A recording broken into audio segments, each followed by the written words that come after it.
Gracias, presidente. Consejero, don Román Rodríguez, en primer lugar, darle a usted y a su equipo la bienvenida a esta primera comisión. Hacer mención, tal como hizo el portavoz del Grupo Socialista, pues a la importancia que su consejería, la Consejería de Hacienda, Presupuestos y Asuntos Europeos, tiene en articular, o en lo que se refiere a articular y planificar las políticas sectoriales de este nuevo gobierno bajo esos principios de una Canarias más social, más solidaria y más sostenible. Agradecerle por clara y por concisa la exposición de los principales objetivos de este Gobierno en algunas de las competencias de su consejería, por lo que yo solo voy a hacer referencia o hacer determinadas consideraciones, aparte de algunos de los asuntos que usted ha tratado en esta primera intervención. En primer lugar, creo que es muy importante los objetivos que ha mencionado referidos a los asuntos europeos para el sexenio 2021-2027, pero sí decir o en reincidir en que entiendo que, aunque Europa no está pasando unos buenos momentos, en estos momentos justamente es cuando lo adecuado es contestar con más Europa. Pero eso sí, con más Europa, concienciada con la RUP, más concienciada con que no somos los mismos la RUP que los territorios continentales de la Unión,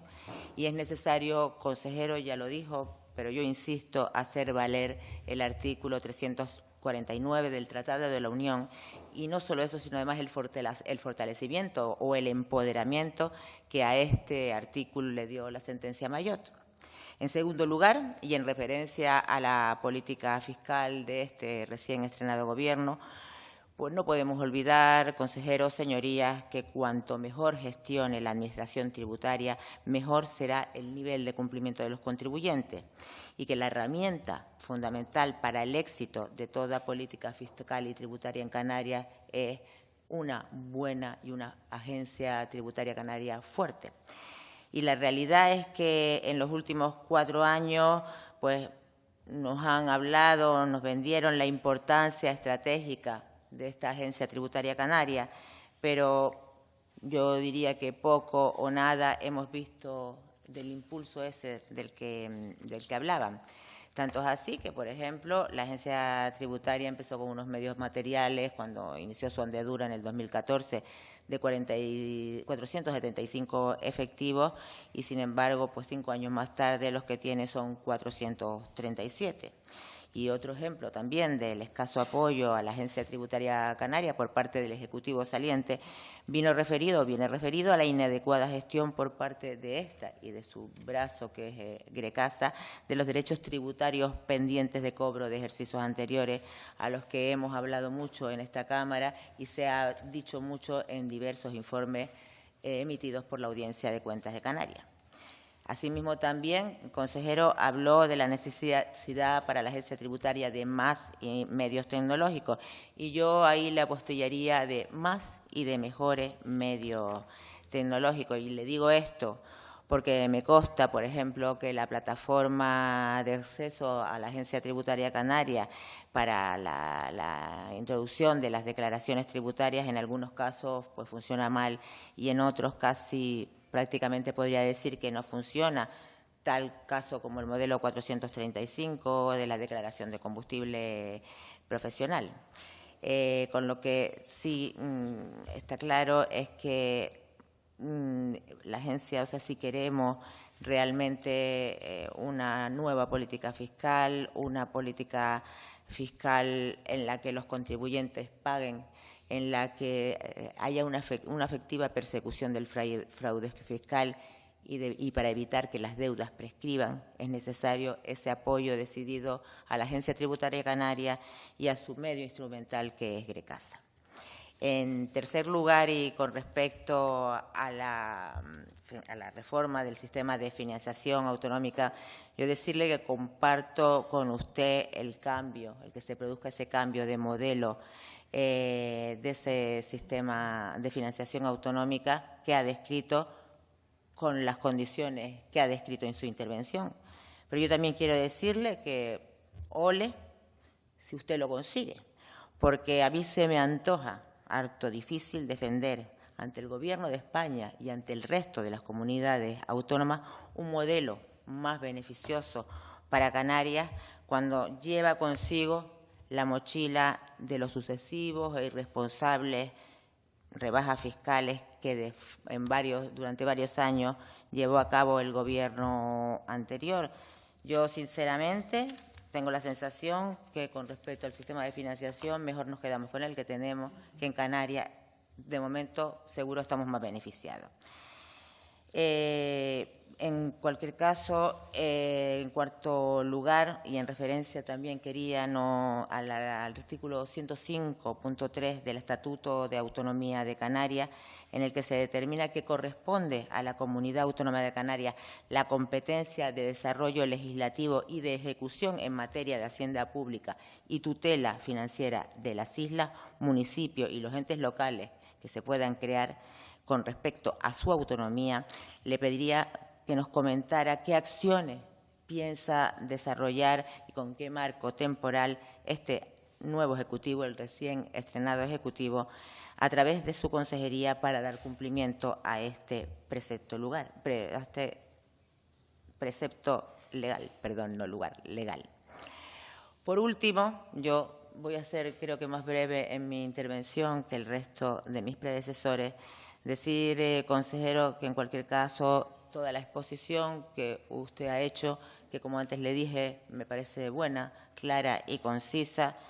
está muy bien, pero que antes de poner en marcha todas esas medidas no le queda más remedio que solucionar el desaguisado financiero en que nos ha dejado sumido el Gobierno saliente, el Gobierno de Coalición Canaria, en el que ha dejado sumido no a su Gobierno, ha dejado sumida a esta tierra. Y a sus señorías, y en particular a la señoría de Coalición Canaria, y en referencia a las declaraciones hechas por el señor Barragán, portavoz de Coalición Canaria, la señora Dávila, que hoy nos encuentra aquí, y al señor Clavijo, que asombrosamente ayer me recordó al Guadiana,